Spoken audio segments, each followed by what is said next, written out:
అందరికీ తెలుసు ఇప్పుడు లాస్ట్ మేజర్ స్టెప్ ఈ లోకల్ ఎలక్షన్ ప్రాసెస్లో ఆన్ 4th June ఆ స్టెప్ మొదలవుతున్నది. సో మార్నింగ్ 8 o'clock నుంచి ఆల్ కౌంటింగ్ ఈవెంట్ సంబంధించిన కావచ్చు, అదేవిధంగా పోస్టల్ బ్యాలెట్ సంబంధించిన కావచ్చు, మొత్తం ఆల్ కాన్స్టిట్యున్సీస్ సంబంధించిన, అదేవిధంగా శ్రీకాకుళం పార్లమెంటరీ కాన్స్టిట్యున్సీ సంబంధించిన కూడా అక్కడే కౌంటింగ్ అవుతుంది. సో కౌంటింగ్ కోసం ఆల్ అరేంజ్మెంట్స్ ఆల్రెడీ పూర్తి చేయడం జరిగింది. So separate counting hall AC కోసం, అదేవిధంగా separate counting hall assembly segment parliament సంబంధించిన సెగ్మెంట్ కోసం కూడా పెట్టడం జరిగింది. దాంతోపాటు పోస్టల్ బ్యాలెట్ కోసం పార్లమెంట్ సంబంధించిన ఇంకొక హాల్ సెపరేట్గా పెట్టడం జరిగింది. ఎందుకంటే జిల్లాలో నంబర్ ఆఫ్ పోస్టల్ బ్యాలెట్స్ చాలా ఎక్కువ ఉన్నాయి, మాకు సర్వీస్ ఓటర్ నెంబర్ కూడా చాలా ఎక్కువ ఉంది complete all the districts. That is why separate hall దానికోసం పెట్టడం జరిగింది. సో టోటల్ 86 కంటెస్టింగ్ క్యాండిడేట్స్ మన జిల్లాలో ఉన్నారు. సో ఈ 2024 simultaneous election total 112 EVM tables లో కౌంటింగ్ చేయడం జరుగుతున్నది. And 29 postal ballot tables for 8 assembly constituencies taluka 112 EVM tables, అదేవిధంగా 29 పోస్టల్ బ్యాలెట్ టేబుల్స్ లో కౌంటింగ్ అవుతుంది. అదేవిధంగా 98 EVM tables and 30 postal ballot tables తో శ్రీకాకుళం PC నంబర్ 2 దానికోసం కౌంటింగ్ చేయడం జరుగుతుంది. Total votes polled జిల్లాలో 40,17,959 EVMs machines లో votes poll చేయడం జరిగింది. దాంతోపాటు పోస్టల్ బ్యాలెట్ సంబంధించిన యాజ్ ఆన్ టుడే, ఎందుకంటే సర్వీస్ ఓటర్స్ ఇంటి కేంద్ర ద్వారా మాకు రెగ్యులర్గా వస్తూ ఉంటాయి. So as on today 8 assembly constituency సంబంధించిన 25,826 ఆ టోటల్ పోస్టల్ బ్యాలెట్స్ రావడం జరిగింది, ఎక్స్క్లూడింగ్ ఈటీపీపీఎస్. సో ఈటీపీపీఎస్ అంత డైనమిక్గానే ఉంటుంది. సో ఈటీపీపీఎస్ కూడా ఆ రోజు రౌండ్స్ చూస్తే ఈవీఎం రౌండ్స్ నామినల్ వాల్సాల్లో లోయెస్ట్ రౌండ్స్ ఉంటాయి, 19 రౌండ్స్. ప్రతి హాల్లో 14 ఈవీఎం టేబుల్స్ పెట్టడం జరిగింది. సో 19 రౌండ్స్లో అందర్ వాల్స్ ఈవీఎం కౌంటింగ్ కంప్లీట్ అవుతుంది. పాతపట్నంలో హైయెస్ట్ రౌండ్స్ ఉంటాయి జిల్లాలో, 24 రౌండ్స్ కంప్లీట్ అవుతున్నది ఈవీఎం కౌంటింగ్. ప్రతి రౌండ్ తర్వాత రౌండ్ వైజ్ ట్రెండ్ కానీ రిజల్ట్ కానీ ఇవి మొత్తం అక్కడ హాల్లో షేర్ చేయడం జరుగుతుంది. దాంతోపాటు మీడియాకి కూడా ఆ ఇన్ఫర్మేషన్ ఇవ్వడం జరుగుతున్నది.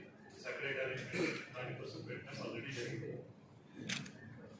కౌంటింగ్ స్టాఫ్ సంబంధించిన ఆల్రెడీ ఆల్ కౌంటింగ్ స్టాఫ్ వాళ్ళని అపాయింట్ చేయడం జరిగింది. ట్రైనింగ్స్ కూడా వాళ్ళు చేయడం జరిగింది. సో ర్యాండమైజేషన్ ప్రాసెస్ ద్వారా కౌంటింగ్ స్టాఫ్ని సెలెక్ట్ చేస్తున్నాము. దాని ప్రకారం వాళ్ళకి టేబుల్స్ కూడా అలాట్ చేస్తున్నాము. సో ఈ మొత్తం ప్రాసెస్ని ఓవర్సీ చేయడానికి 8 అబ్జర్వర్స్, అంటే మాకు పోలింగ్ టైంలో ఓన్లీ 3 అబ్జర్వర్స్ ఉన్నారు. సో దిస్ టైం అడిషనల్గా 5 more అబ్జర్వర్స్ ఈసీఐ నుంచి కేటాయించడం జరిగింది. So most of the observers already జిల్లాకి వాళ్ళు రిపోర్ట్ కూడా చేశారు.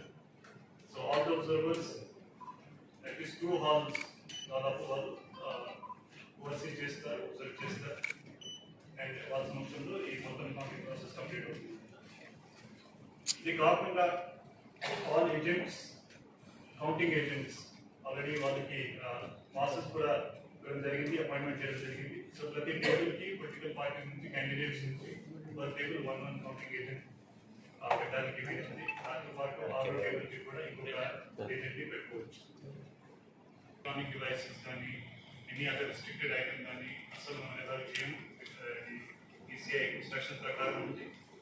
So my request to all the counting agents and all candidates also is that ఖచ్చితంగా మీరు you should not carry your mobile phones, you should not carry any restricted prohibited item, ఎందుకంటే అక్కడ మనం ఎలా చేయాలి.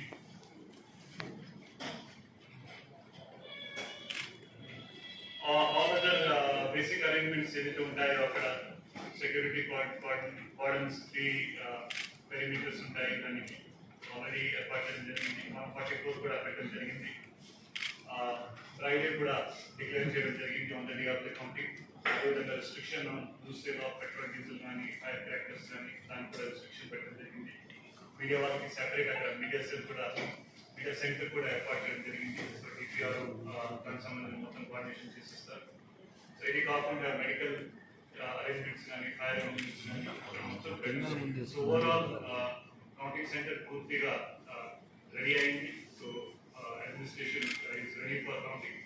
సో పబ్లిక్ కి నా appeal ఏంటంటే ఖచ్చితంగా maintain law and order in the district.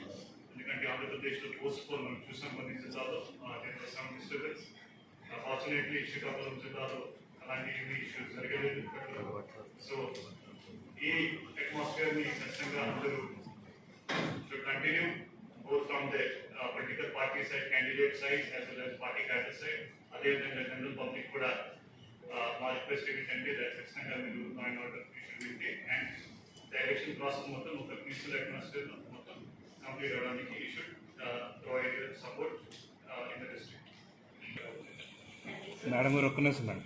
Executive magistrates ని కూడా పెట్టడం జరిగింది. సో దట్ ఒకవేళ అవసరం పడితే మనం అక్కడ సిఆర్పిసి ఇంప్లిమెంట్ చేయడానికి బాగుంటారు. దాంతో పాటు సెంటర్స్ లో ఎస్పెషల్లీ హాల్స్ లో ఎస్పీ గారు చెప్పినట్టు ఖచ్చితంగా అక్కడ హాల్ ఏజెంట్స్ ఇన్స్ట్రక్షన్స్ ఏదైతే ఉన్నాయో ఎలక్షన్ కమిషన్ నుంచి అక్కడ ఖచ్చితంగా అవాయిడ్ అవ్వాలి. సో ఒకవేళ ఎవరైనా ఏమైనా డిస్టర్బెన్స్ అక్కడ క్రియేట్ చేస్తే ఖచ్చితంగా హాల్కి పూర్తిగా పవర్స్ ఉన్నాయి. సో వాళ్ళని బయటికి పంపించాల్సి వస్తుంది. ఒకసారి బయటికి వెళ్ళిపోతే లోకల్కి రానివ్వమండి, అది కూడా చెప్తున్నాము. బయటికి వెళ్ళిపోయిన వాళ్ళు మళ్ళీ లోకల్కి వచ్చేదంటూ ఉండదు. సో అది కూడా గమనించాలి. పదే పదే మేము బయటికి వెళ్తాం వస్తామంటే కూడా